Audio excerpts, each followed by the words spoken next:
राधा रानी की माँ रोज यमुना नदी में स्नान करते हुए यह मनोकामना मांगती थी कि उनकी एक बेटी हो। एक दिन पूजा के दौरान यमुना नदी से एक कमल का फूल निकला जो सोने की तरह चमक रहा था। जब उन्होंने पास जाकर देखा तो उस फूल में एक छोटी सी बच्ची थी जिनकी आंखें बंद थीं। राधा रानी की आंखें 11.5 महीने तक बंद रही। जब भगवान श्री कृष्ण का जन्म हुआ और वे गोकुल नंद बाबा के घर पहुँचाए गए, तब नंद बाबा ने श्री कृष्ण के जन्म की खुशी में उत्सव मनाने के लिए पूरे नगर में संदेश भेजा। कुछ समय बाद राजा वृषभानु भी राधा रानी को लेकर भगवान श्री कृष्ण के घर पहुँचे। उसके बाद जैसे ही भगवान श्री कृष्ण ने राधा रानी का नाम सुना, वे तुरंत उनके पास गए। तब राधा रानी ने अपनी आंखें खोली और सबसे पहले भगवान श्री कृष्ण को देखा। कमेंट में जय राधे कृष्णा जरूर। जब राधा रानी ने उबलता हुआ गर्म दूध पिया तो श्री कृष्ण के पैर में छाले क्यों पड़ गए? जामवंती जी बोलती हैं कि कृष्ण अब हमें महल चलना चाहिए क्योंकि हम सभी ने उपवास भी नहीं खोला। श्री कृष्ण बोलते हैं कि महल तो मेरे बिना जाना पड़ेगा क्योंकि मेरे पैर में तो छाले पड़ चुके हैं। यह सुन सभी लोग हैरान हो जाते हैं। सभी कृष्ण के पास आ जाते हैं और नारद जी बोलते हैं कि प्रभु यहाँ बैठे बैठे ही आपके चरणों में छाले कैसे पड़ गए? ये कैसे संभव है? तभी श्री कृष्ण जी के पुत्र सांब वहाँ आता है और कहता है, क्षमा कीजिए, मेरे विलम्ब होने का कारण श्री राधा जी हैं। उन्होंने हम सबको झूठ बोला कि उन्होंने भी उपवास रखा है, लेकिन यह झूठ है। मैंने अपने नेत्रों से उनको दूध पीते हुए देखा है। मैंने उनसे कारण पूछा तो उन्होंने बताया कि मैं श्री कृष्ण की भूख मिटाने के लिए ही दूध पी रही हूँ। तब नारद जी और सभी रानियां समझ गए कि राधा रानी ने गर्म दूध पिया था, इसलिए कृष्ण के पैर पर छाले पड़ गए। तो राधा रानी के सच्चे भक्त चैनल को सब्सक्राइब जरूर करें और कमेंट में जय श्री राधे कृष्णा जरूर लिखें। जैसे ही बरसाना वासियों ने वृंदावन की उस सुंदर वन को देखा, सभी आश्चर्यचकित रह गए। इधर राधा के मन में बार बार श्री कृष्ण की कही हुई बात गूंज रही थी कि वे पूरे बरसाना को अपने प्रभाव में ले लेंगे। उसी समय आयन के पिता भीड़ में आयन को न पाकर चिंतित हो उठे। तभी श्री कृष्ण समस्त बरसाना वासियों को उस स्थान पर ले गए जहाँ आयन मूर्छित अवस्था में पड़ा हुआ था। सभी ने मिलकर आयन को उठाया और बरसाना की ओर ले जाने लगे। इसी बीच श्री कृष्ण को एक आवाज सुनाई दी। वह आवाज कालिया नाग की थी। श्री कृष्ण ने उसे चेतावनी देकर वहाँ से जाने दिया। दूसरी ओर राधा आयन के होश में आने की खबर सबको बताने जा रही थी। तभी उन्होंने देखा कि उनके बाबा श्री कृष्ण के सामने हाथ जोड़कर राधा का प्राण बचाने के लिए उनका धन्यवाद कर रहे हैं। ये देखकर राधा को श्री कृष्ण की कही हुई सारी बातें सत्य प्रतीत होने लगी। उधर श्री कृष्ण का ध्यान उस वन की ओर चला गया जहाँ उन्होंने राधा के लिए अपने हाथों से खीर बनाई थी। उस मधुर स्मृति को याद करके श्री कृष्ण के चेहरे पर मुस्कान आ गई। कुछ समय बाद पूरे बरसाना के लोग गोकुलवासियों के साथ वृंदावन में नए घरों का निर्माण करने लगता है। दूसरी ओर राधा सभी को पानी पिला रही होती है। तभी श्री कृष्ण उन्हें रोक लेती है और राधा ने उन्हें पानी तो पिलाया, लेकिन श्री कृष्ण की शरारत देखकर खेल प्रतियोगिता के दौरान गोकुल और बरसाना की टीमों के बीच रोमांचक मुकाबला शुरू होता है। पहली चाल राधा की होती है। राधा गेंद फेंकती है, लेकिन श्री कृष्ण उसे रोक लेते हैं। खेल आगे बढ़ता है। तभी राधा पत्थरों को सीधा करने में व्यस्त होती है और उसी समय श्री कृष्ण गेंद फेंकते हैं। दूसरी ओर यमुना के गहरे जल में कालिया नाग किसी शिकार की प्रतीक्षा कर रहा होता है। खेल अपने चरम पर पहुंच जाता है। राधा गेंद को कृष्ण की ओर फेंकती है, लेकिन श्री कृष्ण जानबूझकर गेंद को छू देते हैं। गेंद सीधी यमुना में जा गिरती है। यह देखकर सभी स्तब्ध रह जाते हैं, जबकि आयन मन ही मन प्रसन्न हो उठता है। राधा गेंद लाने के लिए यमुना की ओर बढ़ती है, लेकिन श्री कृष्ण उन्हें रोक लेते हैं और स्वयं यमुना में उतर जाते हैं। राधा बस उन्हें निहारती रह जाती है। यमुना के भीतर कालिया नाग प्रकट होता है और अपनी विशाल पूंछ से श्री कृष्ण को जकड़ लेता है। बाहर खड़े सभी लोग भय से कांप उठते हैं। उन्हें लगता है कि अब कृष्ण संकट में है, लेकिन राधा को अभी भी विश्वास नहीं होता। उन्हें लगता है कि यह सब कोई माया है। तभी कालिया नाग श्री कृष्ण को खींचकर यमुना की गहराइयों में ले जाता है। अब राधा को एहसास होता है कि यह कोई माया नहीं बल्कि वास्तविक संकट है। यमुना के तट पर खड़े सभी लोग हैरानी और भय से कृष्ण को पुकारने लगते हैं। क्या श्री कृष्ण कालिया नाग के चंगुल से मुक्त हो पाएंगे? जानने के लिए चैनल को सब्सक्राइब।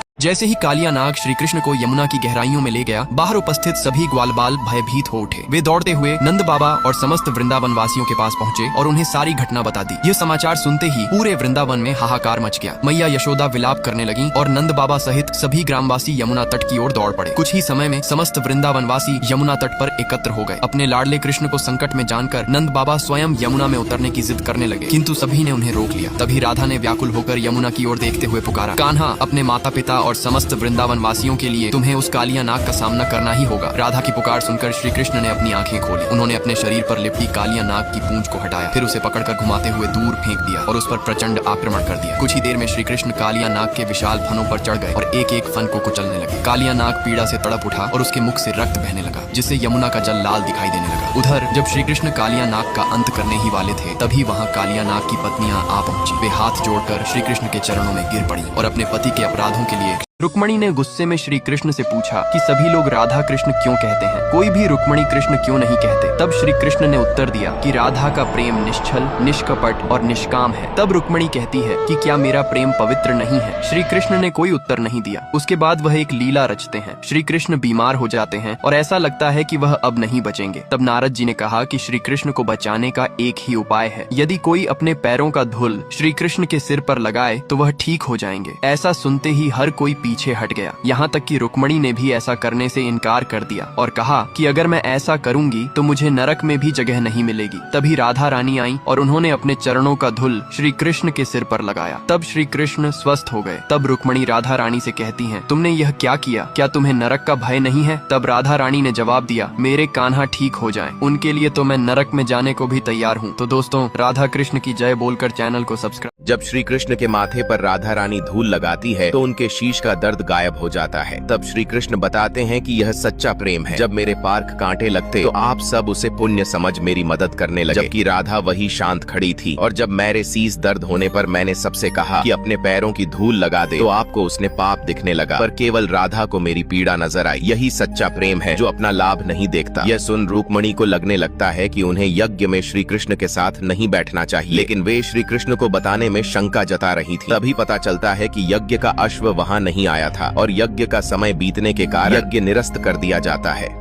आखिर श्री कृष्ण की मृत्यु अंगूठे में तीर लगने से क्यों हुई, इसके पीछे एक कथा प्रचलित है। एक बार ऋषि दुर्वासा द्वारका पधारते हैं और जब उनके लिए खीर लाई जाती है तो उन्हें उसमें मिले विष का आभास हो जाता है, जो एक सर्प द्वारा डाला गया था। लेकिन ऋषि गोपियों पर ही क्रोधित हो जाते हैं और उन्हें श्राप देने लगते हैं। तब श्री कृष्ण विनम्रता पूर्वक ऋषि से क्षमा याचना करते हुए उन्हें शांत करते हैं। इसके बाद ऋषि स्वयं श्री कृष्ण और रुक्मणी से खीर बनाने को कहते हैं, पर बिना राधा की सहायता के। किंतु राधा के बिना वैसी खीर बन पाना संभव नहीं था, इसलिए श्री कृष्ण राधा द्वारा दिए गए संकेतों के अनुसार ही खीर तैयार करते हैं। जब वह खीर ऋषि को परोसी जाती है तो वे अत्यंत प्रसन्न होते हैं, लेकिन अपने नियमों का स्मरण कर क्रोधित स्वर में कहते हैं कि तुमने राधा की सहायता लेकर खीर बनाई है और मेरा अपमान किया है। अब मैं तुम्हारा अपमान इसी खीर को तुम पर गिराकर करूंगा। ऐसा कहकर वे पूरी खीर श्री कृष्ण के शरीर पर गिरा देते हैं। बाद में ऋषि श्री कृष्ण और राधा को बताते हैं कि द्वारका के विनाश का समय निकट है और इसका कारण आपके ही परिवार का कोई व्यक्ति बनेगा, इसलिए मैंने इस खीर के माध्यम से आपके शरीर को अभेद्य बना दिया है। फिर आगे क्या हुआ देखने के लिए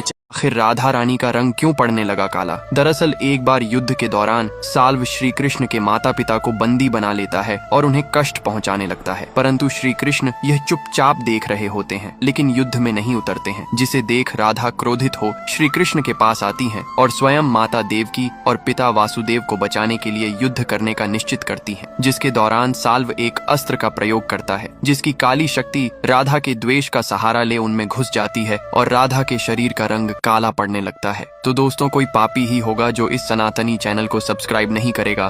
कृष्ण, इस अन्याय का अंत करो, इन दुष्टों को उनके किए का दंड दो, द्रौपदी की रक्षा करो।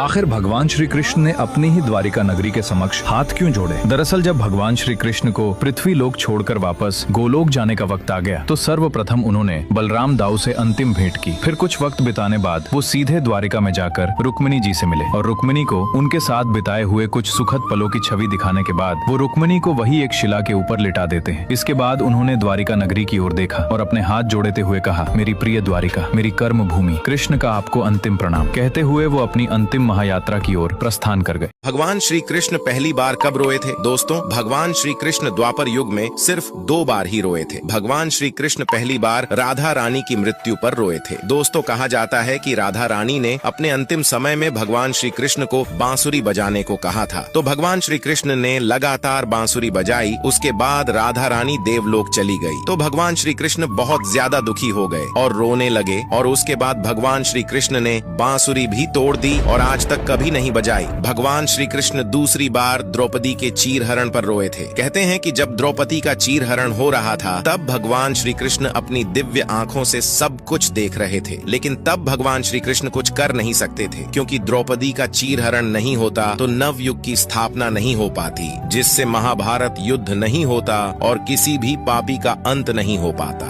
आखिर श्री कृष्ण की मृत्यु अंगूठे में तीर लगने से क्यों हुई, इसके पीछे एक कथा प्रचलित है। एक बार ऋषि दुर्वासा द्वारका द्वारका पधारते हैं और जब उनके लिए खीर लाई जाती है तो उन्हें उसमें मिले विष का आभास हो जाता है जो एक सर्प द्वारा डाला गया था। लेकिन ऋषि गोपियों पर ही क्रोधित हो जाते हैं और उन्हें श्राप देने लगते हैं। तब श्री कृष्ण विनम्रता पूर्वक ऋषि से क्षमा याचना करते हुए उन्हें शांत करते हैं। इसके बाद ऋषि स्वयं श्री कृष्ण और रुक्मणी से खीर बनाने को कहते हैं, पर बिना राधा की सहायता के। किंतु राधा के बिना वैसी खीर बन पाना संभव नहीं था, इसलिए श्री कृष्ण राधा द्वारा दिए गए संकेतों के अनुसार ही खीर तैयार करते हैं। जब वह खीर ऋषि को परोसी जाती है तो वे अत्यंत प्रसन्न होते हैं, लेकिन अपने नियमों का स्मरण कर क्रोधित स्वर में कहते हैं कि तुमने राधा की सहायता लेकर खीर बनाई है और मेरा अपमान किया है। अब मैं तुम्हारा अपमान इसी खीर को तुम पर गिराकर करूंगा। ऐसा कहकर वे पूरी खीर श्री कृष्ण के शरीर पर गिरा देते हैं। बाद में ऋषि श्री कृष्ण और राधा को बताते हैं कि द्वारका के विनाश का समय निकट है और इसका कारण आपके ही परिवार का कोई व्यक्ति बनेगा, इसलिए मैंने इस खीर के माध्यम से आपके शरीर को अभेद्य बना दिया है। फिर आगे क्या हुआ देखने के लिए ये संसार रुक्मिणी को भुलाकर केवल राधा कृष्ण का ही नाम स्मरण रखेगा। और इसमें अनुचित क्या है? मैं इनकी पत्नी हूँ राधा और तुम प्रेमिका हो। क्या कभी सुना है तुमने कि संसार में पति के नाम से अधिक महत्व किसी की प्रेमिका को दिया गया हो? यदि तुम मेरे स्थान पर होती राधा तो तुम्हें कैसा लगता? कैसा लगता अर्थात ये कि एक पत्नी का अपमान है। किस अपमान की बात कर रही हो रुक्मिणी? कृष्ण ने मुझे और तुम्हें समान प्रेम दिया है, पहली रानी का दर्जा दिया। ये संसार